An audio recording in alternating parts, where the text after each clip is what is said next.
UFC Fight Night, Thiago Santos, Magomed Ankalaev. Welcome to the main card prediction video by yours truly here at Boxing MMA Picks. He goes by Zan, I go by Harris, and of course, we're giving you our fight-by-fight breakdown and analysis from that betting perspective, letting you know which fights are worth the value, which ones are not, which underdog has the best shot at winning, and some parlay action towards the end of the video as well. If you have not checked out our prelim card prediction video already, please be sure to do that. Also, in the meantime, make sure that you subscribe to the channel, make sure you hit the thumbs up on this video, and make sure you participate in the comments. For this main card prediction, we have 6 fights on this main card. We covered the first 8 that were on the prelim, of course, in our prior video. So we're going to get started right away with fight number 1 on the main card. Tough fight to open things up here. We have Alex Pereira taking on Bruno Silva. Pereira is the minus 175 favorite. Bruno Silva as the plus 150 underdog. Silva is, on a 7-fight win streak, 3-0 in the UFC included within that. He beat Jordan Wright in December. He's a striker, switch stance style of fighter, has that stalking style. I expect him to control center in most of his fights. I expect him to put forward pressure on in most of his fights. He offers a very dynamic striking approach. He's looking to land big, powerful strikes. He does swing somewhat wildly as a result of that. The feet are pretty crisp from what I've seen, though. And he has good takedowns, although he hasn't actually shown it in the UFC at all to this point, like I said, in 3 fights. I've seen good ground and pound from him.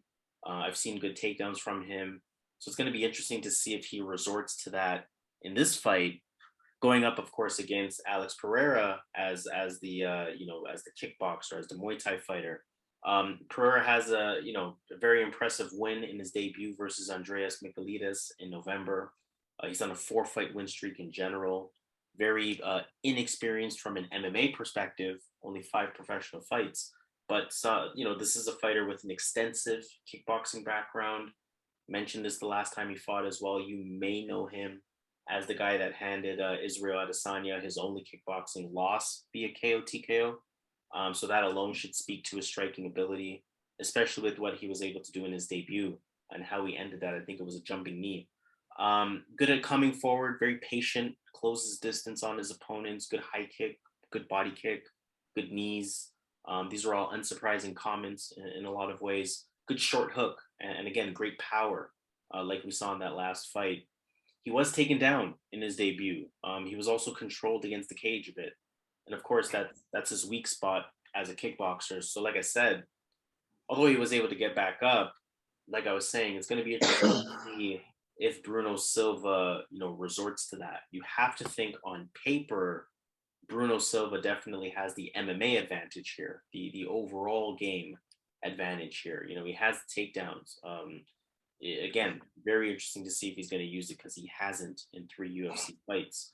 On the feet, Bruno Silva's good, but you have to assume Pereira is simply on a higher level. That Jordan Wright fight against Bruno Silva, believe it or not, Jordan Wright had some moments against Bruno Silva before Bruno Silva clipped him. That tells me that Silva can be hit, can be beaten on the feet. And someone like Alex Pereira is definitely somebody that can capitalize on that. Very tough fight to call, though, because, I can make a strong case for either fighter. In that case, I have to choose based on how I think the fight will go. And I think Silva, for the most part, will keep it on the feet. And I think that's going to be bad for him because I think Pereira is going to end up clipping him as a result of that. If he doesn't clip him, I think he'll simply be the better, striker on the feet, of course, and win the decision. On the flip side, like I said, very possible that Silva brings it to the mat. Very possible that Silva, uses that groundwork to win at least 2 rounds.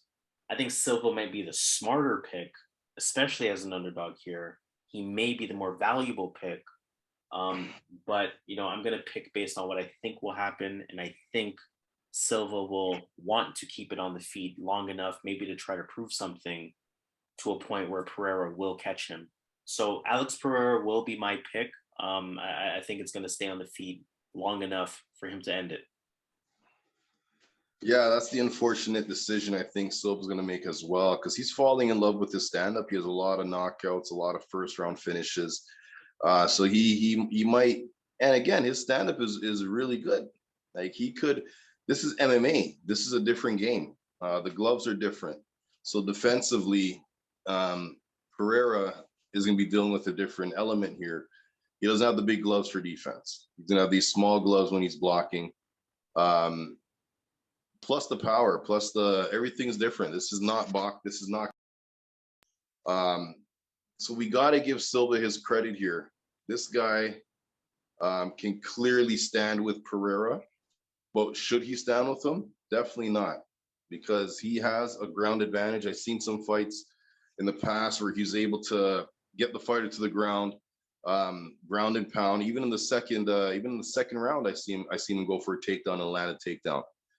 So his approach should be get some takedowns and ground him out. But I have a feeling again he's going to stand up here. Plus, Alex Pereira is training MMA longer. The longer this goes until he fights the better fighters, he's going to have more experience in MMA. This guy is the king of kickboxing, so he's a fast learner. This guy's going to figure this out.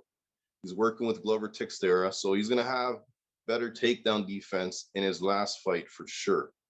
And in his last fight, his takedown defense held up. So I'm gonna go Alex Pereira in a kickboxing fight, because if this stays on the feet, 6'4", again, these are different type of gloves. So these gloves don't benefit Pereira. Bruno Silva's used to getting hit with these gloves. Bruno Silva's used to defending with these gloves. But I think Alex Pereira is just the better striker. He's gonna have the reach as well, the power. She should get this done in a striking match. So I'm gonna go Alex Pereira to pull this off. But again, this is a tough fight. He's pretty much a novice, 5 fights or so in MMA, versus Silva, who's 30 plus. But Pereira has those kickboxing fights. So this is a fight that you got to be careful about with betting, because there is a lot of unknowns in this fight. Pereira's stepping up. Bruno's stepping up in terms of the fighter he's fighting as far as striking goes. So a lot of this is unknown. We don't know if Bruno's going to go for a takedown. We don't know if Alex is ready for that. So, but I'm going to go Alex Pereira here in a fight that can go either way. But I think his striking should see victory. Fight number 2, Drew Dober, Terrance McKinney.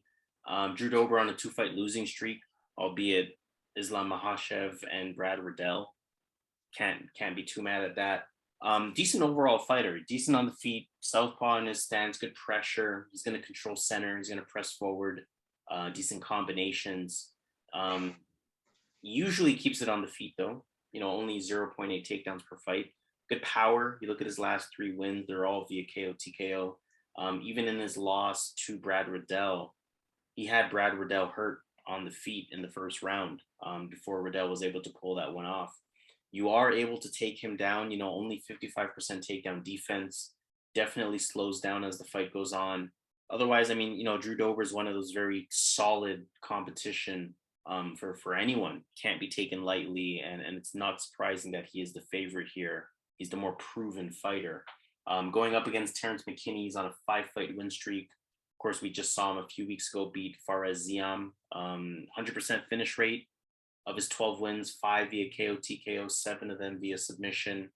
We know he's a southpaw, switch stance type of fighter, real dangerous hands, dangerous striker in general. Good hands, good kicks as well. He has shown me good wrestling. Granted, Fares Ziam has no ground game. McKinney showed me that wrestling is also a strength of his that he can resort to when he chooses to. In addition to the credit that he gets for the striking. And that wrestling ability is something that he actively talks about. So he's pretty confident in it. Going to be curious to see, at what level is it? On one hand, definitely a step down in competition for Drew Dober. Definitely a step up in competition for Terrance McKinney. This is a short notice fight for Terrance McKinney as well, who of course is stepping in for Ricky Glenn, who had to pull out. Drew Dober, historically has had issues with fighters that use wrestling on him. I'm curious about the physical strength comparison in this fight, because Drew Dober is a strong guy. He's a strong, sturdy guy. And it's going to be interesting to see can Terrance McKinney, is Terrance McKinney going to simply be too weak to kind of take a Drew Dober type of fighter down at will? I'm also curious to see how Terrance McKinney looks after round one. Of course, we know him as somebody who ends fights really early. So I'm curious to see what Terrance McKinney looks like in a round two or in a round three. So, there's definitely legitimate question marks about McKinney, in addition to a short notice, in addition to this being a huge step up in competition versus a very capable Drew Dober. But I think I'm gonna ride it. I think I'm gonna take my chances with Terrance McKinney here. I think on paper, like I said, Drew Dober has a problem with wrestlers, and Terrance McKinney can be a wrestler. I think he's an exciting prospect. I think he wants to make a statement here. He's somebody that could have a Kevin Holland type of year in what was it, in 2020, whatever year it was that he won 5 fights. We could be looking at McKinney trying to replicate that. I thought that Jacare would be a very tough matchup for Kevin Holland at the time. Kevin Holland found the way to pull it off. I think Drew Dober is going to be a very tough challenge for Terrance McKinney, but I think Terrance McKinney is going to find a way to pull it off. So big underdog here, plus 200, but I'm riding the hype train a little bit. I'm going Terrance McKinney.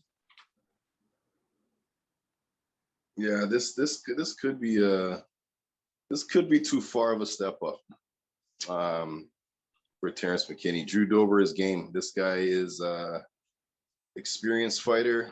I think he's gonna have the striking advantage in this fight. And as you mentioned, this is a strong guy. So it's gonna be interesting to see how McKinney deals with this stocky fighter. McKinney, though, he is coming into this fight on short notice. It's a short notice fight for him. But again, he was short notice for Matt Frivola as well. And he was well prepared. And he just fought February 26th, right? So was that last week? Yeah, this guy just fought. So this guy's gonna be ready. He didn't take any damage in that fight. His cardio will be really good in this fight, just like it was for the Ferris Yam fight, because he trained for that fight and then he just stayed in shape for this one. Yeah, I'm gonna roll with Terrance McKinney here. Drew Dober should definitely win this fight with his experience. He may lose the first round, but Drew Dober should carry this on. Like, he should get back second, third round. He should pull out a win as the fight goes on, because Terrance McKinney doesn't have the best cardio in the past. But clearly, this guy's taking this fight game more serious. He may have improved his cardio, if not even getting 2 rounds. I could even see Terrance McKinney landing a bomb here, surprising Dober with his power on the feet. Terrance McKinney has underrated striking. He has good wrestling. They're going to be the taller guys. So I'm going to go Terrance McKinney as well. This is a underdog. This is more of a field pick. I just think the value's there here with Terrance McKinney here to get this done. And if you look at, he's having a good start to the year, but last year he won 4 fights, albeit some of those fights were in the UFC. But he won 4 fights in 2021. So and he started off 2022 with a bang. So I'm going to go Terrance McKinney to continue the momentum here in a fight that he could win. There are some paths, but again, he's the underdog for a reason. But I'm still rolling with my boy Terrance McKinney. Fight number 3, we have Khalil Rountree Jr. taking on Karl Roberson. A fight that I want nothing to do with from a betting perspective. I'm 2 very unreliable fighters, if you ask me. Khalil Rountree beat Modestas Bukauskas in September. Muay Thai stance, quick, heavy, explosive striker. Pretty good technically as well. Has that calf kick game that he implements very intentionally nowadays. Again, you're looking at kind of like a first round type of fighter. Very dangerous first round for anyone. Puts good pressure, explosiveness, power. But that big concern is that cardio tank. He slows down a lot. He did show me a bit more in the tank in his last fight, but that, I'm not sure if that was a pace type of thing, or I'm not sure if maybe he's working on the cardio, but I know that cardio has been a big concern in the past. And another concern is that he can be taken down. He can be controlled on the cage, and opponents definitely have a path to victory. Roberson won't be that guy to do that, though. Roberson is on a 2-fight losing streak, hasn't been the most active fighter. Good competition that he lost to, though. He lost in April 2021 to Brendan Allen. Before that, it was June 2020 to Marvin Vittori. So again, hasn't been too active. We know that he is a former pro kickboxer, definitely has good stand up, more patient and methodical with his stand up. Kind of sits back, kind of waits for that perfect time to pick his spot. Good kicks as well, of course. Good striking defense, quick striking, explosive striking as well. Going to be interesting. Going to be interesting to see how Roberson looks at 205, considering that he was fighting at 185 for a little while. I think he fought at 205 in the past, though, so not too new for him, but I know he's been fighting at 185 for quite a while. I don't think that'll matter too much because I do think this will be a striking match. Rountree, I think, will have the power advantage. Roberson, I think, will have the technique advantage. That should serve Roberson better as the fight goes on. This, to me, is looking like one of those fights where if Rountree does not get him out of there in round one, Roberson is probably a really good live bet, and probably your best option is to bet him live if round one goes the way that I'm anticipating. But I mean, to be fair, Roberson hasn't shown me much, right? Rountree we know is very unreliable, but Roberson hasn't shown me much to say I know for sure he can capitalize on that. Like I said, I can't really feel good about either fighter, so I just have to kind of make an assumption. I have to assume that Roberson is trying to save his job here. 2-fight losing streak. I have to think that's going to lead to some kind of inspired performance out of him. And he's facing a beatable opponent in Rountree, at least beatable outside of round one. So as long as he can avoid that round one threat, I think Roberson's going to put himself in a position to get a win here and get back into the win column, potentially save his job. But let's see what happens. Karl Roberson is going to be my pick. Yeah, this is a banger fight. Two strikers here. Yeah, this is a tough one because when you look at the striking, Khalil Rountree has the power advantage all day in this fight, while Karl Roberson may have the technique advantage. He might be the more active striker. Karl Roberson has kickboxing experience, albeit he didn't do well in kickboxing. He got finished by a 40-plus Jerome LeBanner. He was like 44 years old or something like that in that fight, and he won unanimous 2015. He lost to Dustin Jacoby, Mike Lemaire, so he wasn't doing well, but he clearly has stand-up. If you watch his fighting, he does have striking. And if you look at Khalil Rountree, it's a matter of which Rountree is going to show up. That's the hardest part about betting any Khalil Rountree fight, because in the Marston Pracknell fight, he got outworked by a horrible striker. And then against Modestas Bukauskas, he looked really well. He looked really good technique-wise, really good kicks. He was throwing that should be illegal front kick all fight. It was landing. It eventually caused the fight to finish. So it's a matter of which Khalil we're going to get here. But I like Karl Roberson because of the advantage with the cardio. I think he has better cardio here. I think the grappling, he has the advantage. He's been improving his grappling. That also tells me that he's trying to improve his MMA game. This is Khalil Rountree's 11th or 12th fight in the UFC, and he still hasn't really tried to learn the grappling element.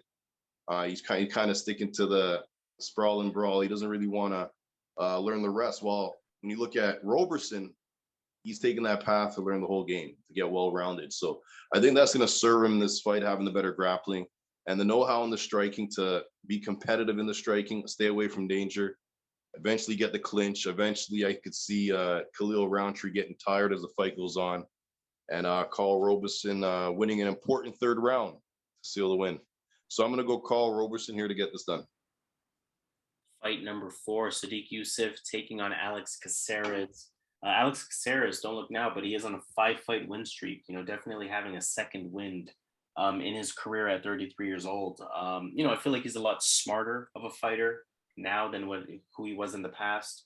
He beat Sungwoo Choi in October, so that's pretty impressive. Lengthy southpaw, experienced fighter at this point, over 30 professional fights, good movement, stays patient, improved striking IQ as his career has progressed, and he can sneak in that submission as well, like we saw in that last fight. A number of professional wins via submission as well. taking on Sodiq Yusuff almost a year since he's last competed. He lost to Arnold Allen back in April. Good jab, good pace, good patience, picks his shots very well. We've seen him use that jab specifically as a weapon. Quick striker, good at cutting the ring off, good at putting pressure on, good at closing distance, almost a stalking type of approach from him at times, and very explosive as well. Yusuff is, I would say more dangerous on the feet, at least in terms of explosive power. But in a lot of ways, kind of a straightforward fighter. It doesn't really offer too much more outside of his good striking. Um, Very winnable fight for Caceres. I think it's more of a question of how Yusuff will improve after his first loss since 2017. Um, I have to go with Sodiq Yusuff though. I think about the movement. I think about his striking diversity. I think about his IQ, his speed. Those are going to be some disadvantages when you compare him to Alex Caceres. Caceres being a little bit more movement, a little bit better diversity. Hard to say more IQ, but definitely more speed. And Caceres has been very reliable. But the reason why I go with Sodiq Yusuff is, if you remember that fight that Caceres had in his last fight versus Sungwoo Choi, Choi was the aggressor. Choi was the bigger striker. Choi was winning on the feet against Caceres, despite the advantages that I mentioned for Caceres. Caceres had to almost kind of get lucky with that rear naked choke to finish that fight. So I'm looking for Sodiq Yusuff to redeem himself here. I think he could potentially hurt Caceres. If not, I can just see him winning on the feet in this one, ultimately with his pressure, with his stalking style, with the way he cuts off the ring, and with the pace and that he puts on and the combinations that he has in his disposal. So I'm going Sodiq Yusuff to pull out the win. Yes, yes, and don't forget that Sungwoo Choi fight. He had Caceres on wobbly legs. I believe he dropped them as well, and then Sungwoo Choi did something illegal, and he did something illegal. Yeah, the knee, and then that caused gave Caceres his win back. He just got clocked, his head spinning, but he was able to recover fully, and then obviously the rest is written already, right? So Caceres got lucky there. He really did with the bad IQ on Sungwoo Choi's part with that illegal knee. But in this fight, I like Sodiq Yusuff. I'll be quick. He's learning the grappling. He has wrestling. He's gonna have the wrestling advantage in this fight. He's not gonna use it. More so to use it to negate the grappling attempts from Caceres. And Yusuff is training grappling to obviously avoid the submissions. I think the submissions is the big thing for Caceres in this fight. He has those submissions to end the fight, but I think striking wise, I think it's gonna be pretty clear that Yusuff has more power, the leg kicks, better technique in the striking, and he's gonna be marching him down. He's gonna be marching him down in this fight. So I like Sodiq Yusuff here to get it done. I'm pretty confident. I think it's a good parlay piece. All right, co-main event in that case, Marlon Moraes versus Song Yadong. This is gonna be a good one. It's gonna be a good fight for sure. This one's gonna stay on the feet. Moraes, 3-fight losing streak at this point. He lost to Merab in September. Remember, he had Merab really hurt in that fight, and then he kind of showed who he was. Very dangerous, but somebody who also has glaring holes in his game, especially at this stage in his career. That makes it really hard to want to bet on Moraes. We know he has that quality MMA stand-up, good boxing. High level. He beat Jose Aldo on the feet, and that's saying something. He still has that power. Again, we saw what he did to Merab. He's only 33 years old, but definitely one of the fighters that are kind of like older than their age suggests. I would say he's past his prime. He's not done by any means, but I will say he is past his prime. Fights off the back leg a lot, so he allows his opponents to control center of the octagon. I think that could work against him in this. Song Yadong, 2-fight win streak. He beat Julio Arce in November. Big momentum coming behind his name. He's a good, well-rounded striker, technically sound with his boxing, mixes in the kicks really well. He's patient. He has good combinations, decent movement on the feet as well. although he is more likely to kind of keep the fight within range, kind of stay close to you. Only 24 years old. That sometimes works against you, but that tells me that he is somebody who is getting better every fight. His combinations look good. His striking speed was a little bit faster than I thought in his last fight, and good toughness and more specifically, good cardio with a very solid jab. I'll keep it short though. I like Song Yadong for two very specific reasons. Firstly, the Chinese fighters, they're typically tough. They typically have good chins. That tells me if Moraes were to land cleanly, Song Yadong might be able to take it. Secondly, Song's cardio is just way more reliable than Marlon Moraes's. So I like Song Yadong's combinations. I like his forward pressure. I think it will stay on the feet. I like his cardio advantage. And again, he has that toughness where even if he eats one, he's probably still coming forward. So Song Yadong is going to be my pick, minus 240. Wish it were closer, but I'm really liking Song Yadong in the spot. Yeah, I like it too, man. Song Yadong is coming into his coming into his prime here with wins over Casey Kenny, Julio Arce, and those were two really good wins that he had here. And the Marlon Moraes now, when you look at him, he's a bit chinny. When you look at Song, he's really durable. So I think that's gonna be the biggest thing in this fight is the durability of each fighters. Song Yadong Song able to take better shots than Marlon Moraes. As the fight goes on, Marlon tends to fade. He's always looking for that home run shot. So he's always dangerous. If he lands that home run shot, he can definitely end the fight right there. But Yadong Song, I just think that he's the more durable guy here. At some point, I see Marlon Moraes slowing down as the fight goes on, and Yadong Song getting him out of there in the late first round or second round. I think Yadong Song's going to connect and get the win. All right, let's move on then to our main event of the evening. We have Thiago Santos versus Magomed Ankalaev. Santos got back in the win column in October, main evented versus Johnny Walker. We know he can be explosive. We know he has pop. 15 of his 22 wins are via KO, TKO. Bit of a Muay Thai stance, kick heavy attack, sharp calf kicks if they land, good body kick. He can land a head kick as well. Has a capoeira background, so spinning kicks and things like that are not out of the question. But for the most part, I noticed that he's not the most active striker. Kind of just moves at a slow pace. In addition to that, BJJ black belt. So although he's not somebody who's going to actively try to bring the fight to the ground, we know that he has that ability to grapple. Cardio is probably his biggest weakness, in my opinion. I will give him credit, though. He went 25 minutes in his last fight. But in general, it was a slower paced fight throughout its entirety, almost like a sparring pace. So he should have been able to go 25 minutes with that. Otherwise, I don't really love his cardio. Magomed Ankalaev, he's on a 7-fight win streak, specifically in the UFC. He beat Volkan Ozdemir in October. Combat Sambo style, much more on the striking side of things, though. Southpaw, good striking, good movement, good IQ. He cuts the ring off pretty well. Good constant pressure, good jab, good counter punching. 8 of his 16 wins are via KO, TKO.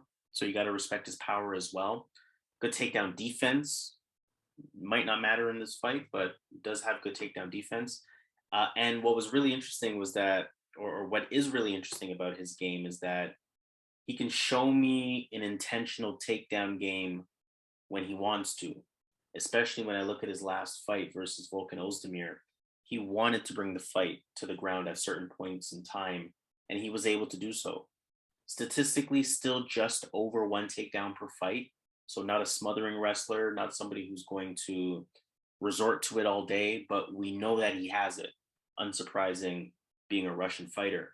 I'll keep it short though. I like Ankalaev all day here. He is a big favorite for a reason. I do wish it were closer because you still have to respect the name that is Thiago Santos. He's a tough matchup no matter what. But Ankalaev, I think, has much better striking here. I think, beyond that, Santos doesn't bring the fight to the ground. Magomed has good takedown defense. So Santos, even if he wanted to, I don't think he would be able to. So he can't really rely on that grappling. And I don't think his stand-up is going to be good enough to hang with Ankalaev. I don't think the cardio is going to be good enough to hang with Ankalaev in terms of the pace. So I'm going Magomed Ankalaev here. I like him all day in this spot. Not going to say he's better everywhere, but I'm going to say in this matchup, I'm finding a very hard out to find a way for Thiago Santos to win this match. So I like Magomed Ankalaev all day here. He can hurt Santos. He can win by decision. He can tire him out. He can take it to the ground. He can outstrike him. It's really up to him. Magomed Ankalaev is going to be my pick. Yeah, you got to look at it like Thiago Santos. Where is he at right now in his career, right? So this guy's looking a bit fragile in there. How to beat Thiago Santos has always been to wrestle him. But in this fight, I think Ankalaev is going to have many options. I think he's going to have the cardio advantage. I think he can strike with Santos at this point in Santos' career. But I think the easy route is to utilize some takedowns, get this to the mat, and ground him out. Because as the fight goes on, Santos will be gassed. Yeah, I really like Ankalaev in this spot here. 93% makes sense. So I'm going to go Ankalaev here to get it done. Let's be quick with that one. No need to speak more on that. All right, let's take it to Vegas then at that point. In terms of maybe some underdog action, who are you thinking has the best shot at winning? All right, so if I'm looking at underdogs, Roberson's not an underdog anymore. He was an underdog yesterday. Yeah, it's a little surprising. Yeah, I'm going to go with Terrance McKinney. Yeah, I'm going to echo that if I can find him here. Where's the Terrance McKinney? Maybe he's not on there yet. But we know that he's an underdog. We saw what the odds were at that point. Terrance McKinney plus 200. Of course, that means if you put $100 on that, that will get you a $300 profit. If you put $250 on that, 200 profit. Yeah, 200 profit. My apologies. Yeah, 200 profit. Whereas if you put 250 on that, that will be 500 in profit. So $750 winning. Terrance McKinney as the underdog there, and I'm definitely going to agree with that. In terms of parlay action, what are you taking a look at? Okay, parlay action. I like Magomed Ankalaev, Yadong Song, Sodiq Yusuff.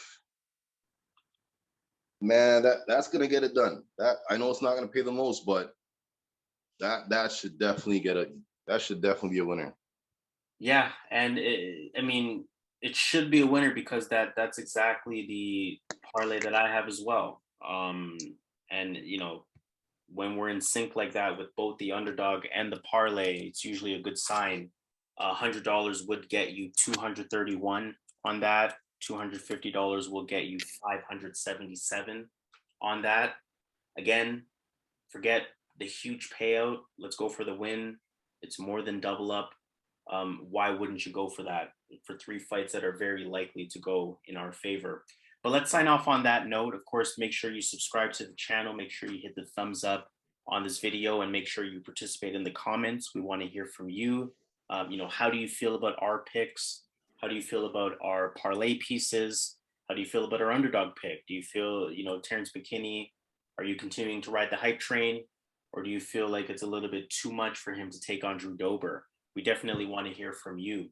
But this has been the UFC Fight Night Thiago Santos versus Magomed Ankalaev main card prediction video presented by yours truly here at Boxing MMA Picks. He goes by the name of Zan. I go by the name of Harris. And for this UFC Vegas 50 card in our usual fashion, let's get this money. Let's get it.